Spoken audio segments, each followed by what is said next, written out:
Hi, I'm Eric Botts with Early Bird Extermination with another helpful pest control tip.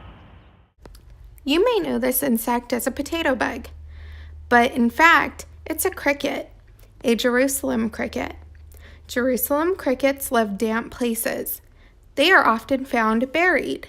Here are a few do-it-yourself tips to avoid these insects. Clear away any large, natural objects that give off additional shade or hold in moisture. You can also set your sprinklers to be turned off during the day.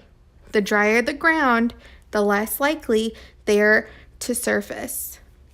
Last but not least, you can place weather stripping on doors and windows to prevent the crickets from entering into the house during the fall and winter. Well, I hope you enjoyed that. Again, I'm Eric Botts with Early Bird Extermination.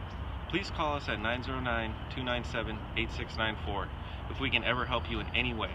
Thanks for watching the video, and I hope you have a great day.